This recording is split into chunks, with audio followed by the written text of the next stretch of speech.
Hej hej! Välkomna till Nordic Notes! Hur mår ni alla? Efter lång tid, idag jag presenterar titt på svenska. ඉතින් අද අපේ Nordic Notes video එක තුලින් මම ඔයාලට කියලා දෙන්නේ අපි ස්වෙන්ස්ක වලින් කොහොමද වෙලාව කියන්නේ කියලා. දැන් ඔයාලට මේ ඔරලෝසු මුහුණක් පේනව නේද? මේ ඔරලෝසු මුහුණේ හරියටම පැය පහ වෙලා විනාඩි 5 සිට විනාඩි 20 වෙනකන් මම ඕවර් කියලා මාක් කරලා තියෙනවා. එතකොට ස්වෙන්ස්ක වලින් අපි වෙලාව කියද්දී පැය පසුවේ විනාඩි 5 සිට විනාඩි 20 දක්වා වෙලාව කියනකොට අපි භාවිතා කරන්නේ මෙන්න මේ ඕවර් කියන වචනේ. ඊට පස්සේ හරියටම විනාඩි 25 ඉඳලා විනාඩි 30 වෙනකන් අපි ඊ කියන වචනය භාවිතා කරන වෙලාව කියනකොට. ඒ වගේම හරියටම පැය භාගය අපි නම් කරනවා ස්වෙන්ස්ක වලින් හල් කියලා. විනාඩි 30 ඉඳලා විනාඩි 35 වෙනකන් නැවතත් වෙලාව කියනකොට ඔයාලට පේනවා ඇති අපි නම් කරලා තියෙන ඕවර් කියලා. විනාඩි 40 ඉඳලා විනාඩි 55 වෙනකන් අපි ඊ කියන වචනය භාවිතා කරනවා ස්වෙන්ස්ක වලින් වෙලාව කියනකොට. ඉතින් මේ ඕවර් ඊ හල් භාවිතා වෙන්නේ කොහොමද කියන එක අපි උදාහරණයකින්ම පැහැදිලි කරගමු. හරි. දැන් ඔයාලට මේ ඔරලෝසු මුහුණේ වෙලාව හරියටම 12යි කියලා පේනවනේ. එතකොට අපි කියන්නේ klokken 12. klokken 12. klokken 12.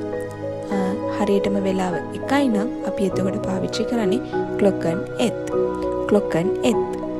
klokken 1. දැන් අපි බලමු 12 පසු වෙලා හැම විනාඩි 5කට සැරයක්ම අපි වෙලාව කියන්නේ කොහොමද කියලා. 12 පසුවේ විනාඩි 5යි. 5 over 12. 5 over 12. 5 over 12. මේ over කියන වචනේ එතකොට යොදාගෙන තියෙන්නේ පසුවී 12 පසුවී විනාඩි 5යි. 5 over 12. 12 පසුවේ විනාඩි 10යි. 10 over 12. 10 over 12.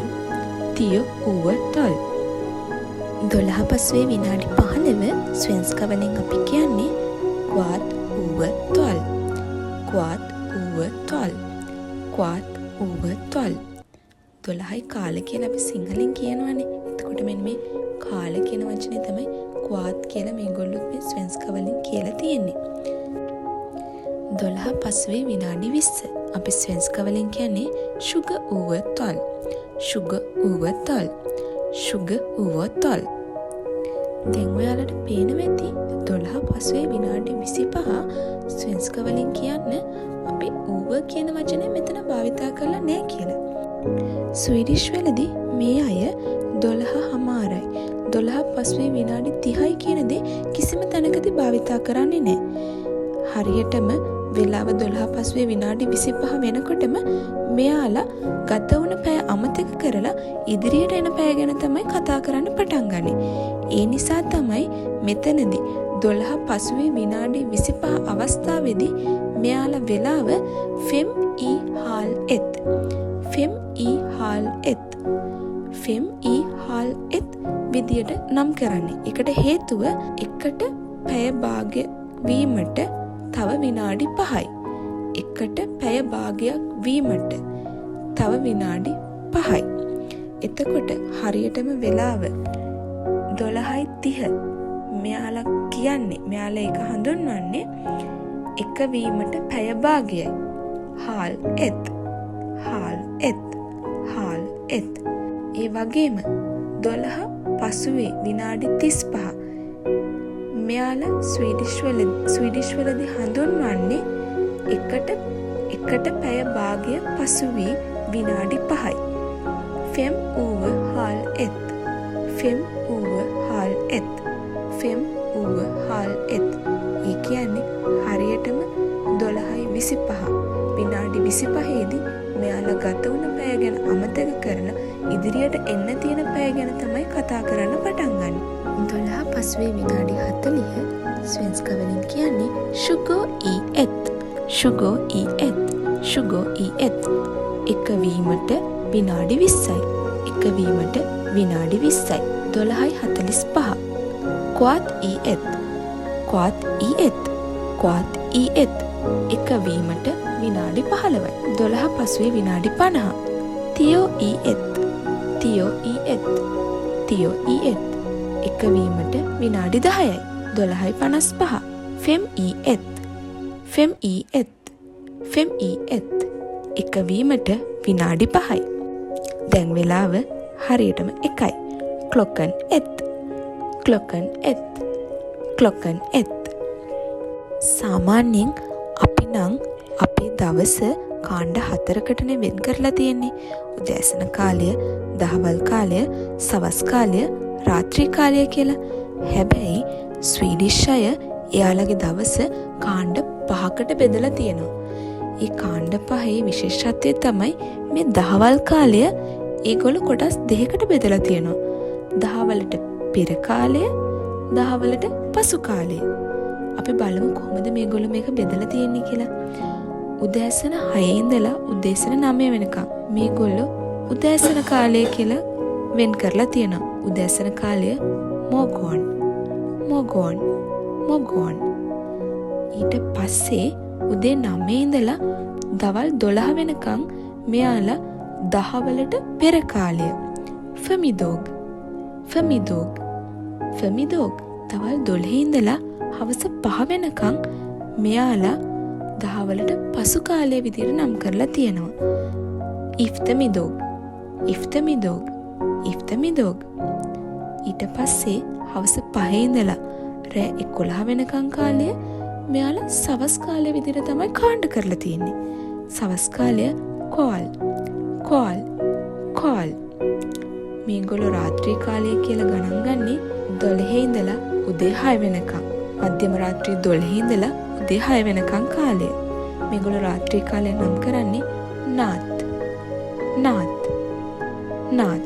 ඉතින් මේ විදියට දවස කාණ්ඩ කරපු ස්වීඩිෂ් අය ඒ එක් කාණ්ඩයේදී වෙලාව කියන්නේ කොහොමද කියලා අපි දැන් බලමු. මම උදාහරණ වලින්ම ඔයගලන්ට පැහැදිලි කරන්නම්. වෙලාව උදෑසන 6යි කියලා කියන්නේ klokken 6 på morgonen. klokken 6 på morgonen. වෙලාව හවස 6යි නම් klokken 6 på kvällen. klokken 6 på kvällen. අපි දැන් දන්නවනේ ස්වීඩිෂ් අය උදේ 9 ඉඳලා දවල් 12 වෙනකම් කාලය හඳුන්වන්නේ ෆමිදෝග් කියලා. එතකොට උදේ 9 ඉඳන් දවල් 12 අතර වෙනකම් කාලයේදී ඒගොල්ලෝ වෙලාව කියන්නේ අපි හිතමු උදේ 10 කියලා. එතකොට ඒගොල්ලෝ කියන්නේ klokken 10 på förmiddagen. klokken 10 på förmiddagen. klokken 10 på förmiddagen. හිතන්නකෝ වෙලාව රාත්‍රී 10යි කියලා. හැබැයි මම ඔයාලට කියපුවා වගේම හවස 5 ඉඳලා රාත්‍රී 11 වෙනකම් කාලය ස්වීඩිෂ් අය සලකන්නේ සවස් කාලය කියලානේ. ඒ නිසා යාලා වෙලාව කියද්දී කියන්නේ klokken 10 på kvällen. klokken 10 på kvällen. දවල් 12ත් සවස 5ත් අතර කාලය මෙයාලා හඳුන්වන්නේ ඉෆ්තමිදෝග් කියලානේ. එතකොට මේ අතර කාලෙදී ඒගොල්ලෝ වෙලාව කියද්දී උදාහරණයක් විදියට වෙලාව සවස 2යි නම් එයාලා කියන්නේ klokken 2 på eftermiddagen. klokken 2 på eftermiddagen. klokken 2 på eftermiddagen. හිතන්නකෝ දැන් වෙලාව පාන්දර 2යි කියලා. මම කියවනේ මධ්‍යම රාත්‍රී 12 ඉඳලා උදෑසන 6 වෙනකම් කාලය තමයි ස්වීඩිෂ් අය රාත්‍රී කාලය විදියට සලකන්නේ කියලා.